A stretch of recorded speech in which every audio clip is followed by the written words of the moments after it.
It's the 9th of October and I'm Tom Glass and welcome to The Roast. Now everyone is getting very concerned about Ebola, so I thought I'd open up the roast mailbox and set some minds at ease. So, what have we got here? Ooh, hello. No, it's fine guys, it's not Ebola, it's anthrax. See?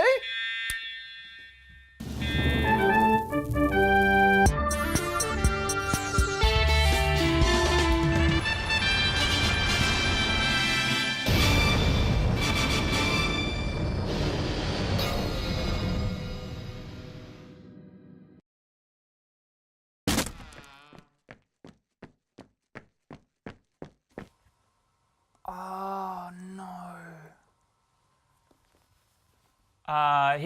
Here's Mark Humphreys with the headlines.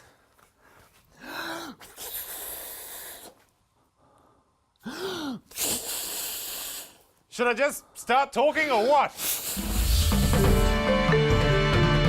The Palmer United Party, the most disorganised party since Corey Worthington's, has lost its last remaining Queensland State MP, Carl Judge. Mr Judge, seen here watching it all burn, found out that the Palmer United Party didn't want to run a candidate in the seat of Yeronga where he lives. So he's decided to contest that seat as an independent, because there's absolutely no other logical reason why you wouldn't want to stay in the Palmer United Party. The bill was reviewed by a Senate committee who made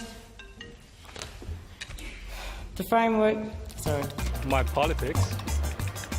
Zero? That's the man that should be running the country! I feel dirty, but I guess Carl Judge just thinks differently about Clive Palmer than the rest of us. Mr Judge said he respected Mr Palmer. Okay, he definitely does. James Packer, aka third generation King of Australia, looks set to buy a 37.5% share in the South Sydney Rabbitohs. Good thinking, James. Get in early. I reckon the Rabbitohs are on the verge of doing something really amazing a week ago. Investing in a football team differs from what Packer usually invests in: human misery. On a side note, shares in Sam Burgess's face are at a record low. Instagram, the photo sharing app that's making people's lives look better than yours one filter at a time, has introduced advertising into the photo feeds of Australian users. 9 brands are on board for the launch, including Vegemite, Ben & Jerry's, McDonald's and Philadelphia cream cheese, meaning there will finally be some photos of food on Instagram. Instagram ads will feature the word sponsored instead of the usual words accompanying a post: hashtag blessed, hashtag no filter, hashtag validate me.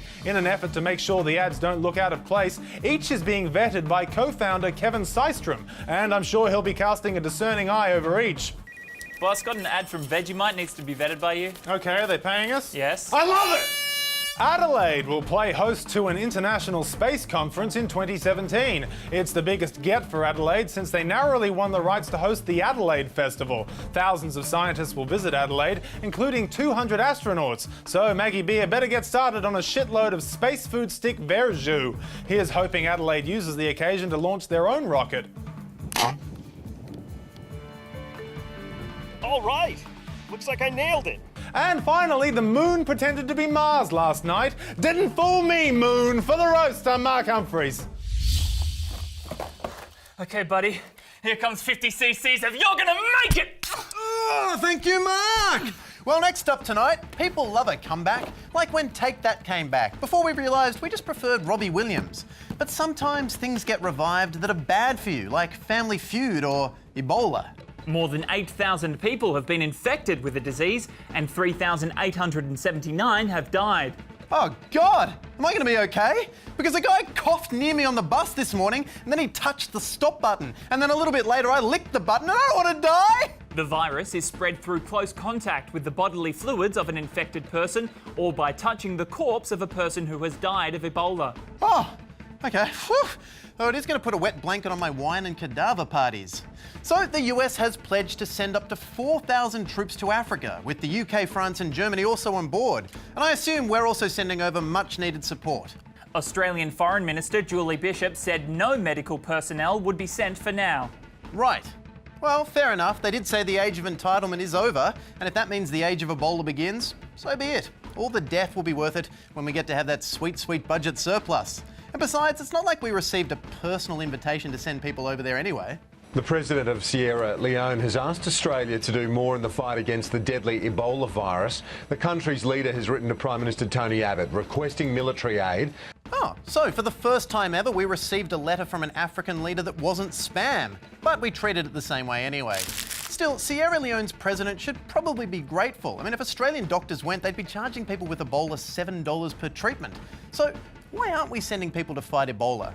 We're saving up our frequent fly miles for when we go to Iraq? We do not have a credible evacuation plan that would be able to get Australian health workers back to Australia. The AMA agrees. See, Julie Bishop says there's nothing we can do, and the Australian Medical Association agrees. While it might be okay to send arms to Iraq, we need to make sure that we send arms and legs to actually provide treatment for the people of West Africa. Arms and legs? What the hell kind of sicko medical association is this? Well, you can't send an entire person? We'll be right back. Have you ever been asked to help out a friend in need? Did you drop everything to be by their side, or were you like, I'm only going to help you if I get to hit someone? Are you that guy? We'd love to hear about it at the Roast TV or hashtag RoastTV. Now look, in fairness to us, Australia did announce we'd be giving $18 million in aid. And besides, we can't offer any more help because times are tough for everyone, you know. I mean, sure, Africa has an Ebola crisis, but Australia has a budget crisis. We've got fiscal Ebola. We are leaking cash from every orifice. We just don't have money for ourselves, let alone, you know, foreign countries. Australian actions in Iraq to cost $500 million each year. Yeah, I know, but that's shoot people money, not save people money. On the plus side, if we do shoot you though, you probably won't get Ebola. Although, it wouldn't have hurt if our leaders had learnt the importance of helping a friend in need when they all went to that same high school together.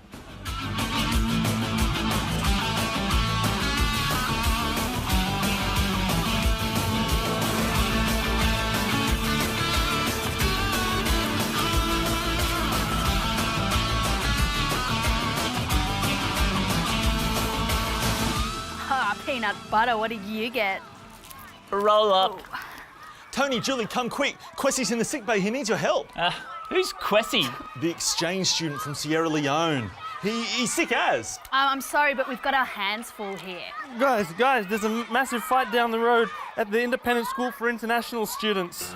ISIS! I hate those darrows!